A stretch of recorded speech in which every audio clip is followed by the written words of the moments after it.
মাত্র 10 মিনিটই তৈরি করে ফেলুন মজাদার ডিমের পাকোড়া। আসসালামু আলাইকুম। মিস কুকিংয়ে সবাইকে স্বাগতম নতুন একটি রেসিপি দেখার জন্য। বিকেলের জন্য ঝটপট মজাদার একটি নাস্তা রেসিপি ডিমের পাকোড়া। আশা করছি আমার আজকের রেসিপিটা আপনাদের ভালো লাগবে এবং সহজ লাগবে। রেসিপি ভালো লাগলে চ্যানেল সাবস্ক্রাইব করে পাশে থাকা বেল বাটনটা অন করে দিবেন পরবর্তী ভিডিওর নোটিফিকেশন সবার আগে পেতে। তাহলে চলুন দেখে নেওয়া যাক ঝটপট কিভাবে ডিমের পাকোড়া তৈরি করতে হয়। এর জন্য প্রথমে একটা মিক্সিং বল নিয়ে নিলাম। মেজারমেন্ট কাপের 1 কাপ পরিমাণ বেসন নিয়ে নিচ্ছি। অ্যাড করে দিব 2 টেবিল চামচ পরিমাণ চালের গুঁড়ো, দিয়ে দিব স্বাদ অনুযায়ী কিছুটা লবণ, অ্যাড করে দিব হাফ চা চামচ পরিমাণ রেড চিলি ফ্লেক্স, দিয়ে দিব 1/4 টিস্পুন পরিমাণ হলুদের গুঁড়ো, এতে দেখা যায় পাকোড়াতে খুব সুন্দর একটা কালার আসে। দিয়ে দিব 1 চা চামচ পরিমাণ টালা জিরার গুঁড়ো, 1 চা চামচ পরিমাণ আদা রসুন বাটা দিয়ে দিলাম। অ্যাড করে দিব 2 টেবিল চামচ পরিমাণ পেঁয়াজ কুচি, 1 চা চামচ পরিমাণ কাঁচামরিচ কুচি দিয়ে দিলাম। দিয়ে দিব 3 টেবিল চামচ পরিমাণ ধনিয়া কুচি।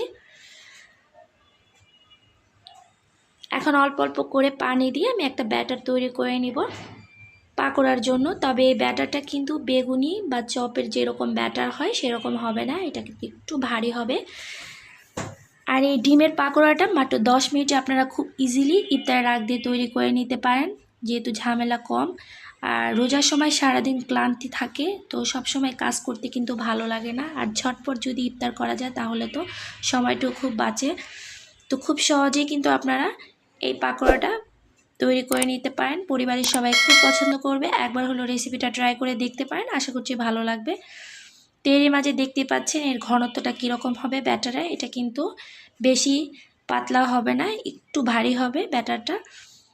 তো পাকোড়া তৈরি করার জন্য এখানে আমি 2টা সিদ্ধ করা ডিম নিয়ে নিচ্ছি। ডিমগুলোকে একটু স্লাইস করে কেটে নিচ্ছি ছুরির সাহায্যে। তো আমি একটা ডিমকে 4 খণ্ড করে কেটে নিচ্ছি, আপনারা চাইলে 2 খণ্ড করেও কেটে নিতে পারেন।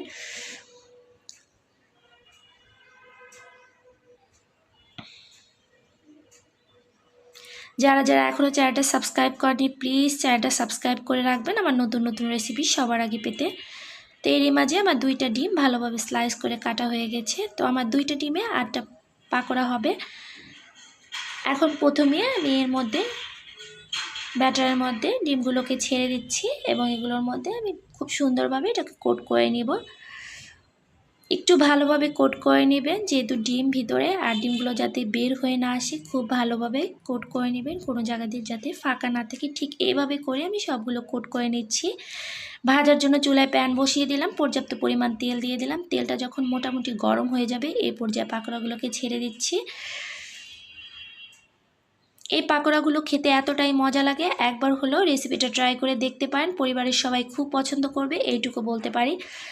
তো যখন একটা সাইড হয়ে যাবে এগুলোকে উল্টিয়ে পাল্টিয়ে খুব সুন্দর একটা কালার আসা পর্যন্ত ভেজে নিব। তো আমার পাকোড়াগুলো ভাজতে সময় লেগেছে প্রায় 5 থেকে 7 মিনিট, আপনাদের কম বেশি লাগতে পারে।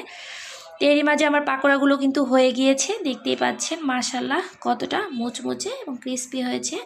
তো একটা সার্ভিং প্লেটে সার্ভ করে নিচ্ছি। তৈরি হয়ে গেল খুবই মজাদার ডিমের পাকোড়া। মাত্র হাতের কাছে 10 মিনিট সময় থাকলে আপনারা এই পাকোড়াটা বাসায় তৈরি করে নিতে পারেন। তো পাকোড়াগুলোকে কাছ থেকে দেখাচ্ছি, দেখতে পাচ্ছেন কতটা লোভনীয় হয়েছে। এখন একটু ভেঙে দেখাচ্ছি এটা কতটা ক্রিস্পি হয়েছে। তো আশা করছি সহজ রেসিপিতে ডিমের পাকোড়ার রেসিপিটাও আপনাদের ভালো লেগেছে। ভালো লাগলে অবশ্যই একটা লাইক দিবেন এবং চ্যানেল সাবস্ক্রাইব করে পাশেই থাকবেন। রেসিপি রিলেটেড কোনো প্রশ্ন থাকলে অবশ্যই কমেন্ট সেকশনে কমেন্টস করে জানাবেন। আজকে এই পর্যন্তই, আবারও কোনো নতুন রেসিপিতে দেখা হবে। সবাই খুব বেশি ভালো থাকবেন। আজকে এখানেই বিদায় নিলাম। আল্লাহ হাফিজ।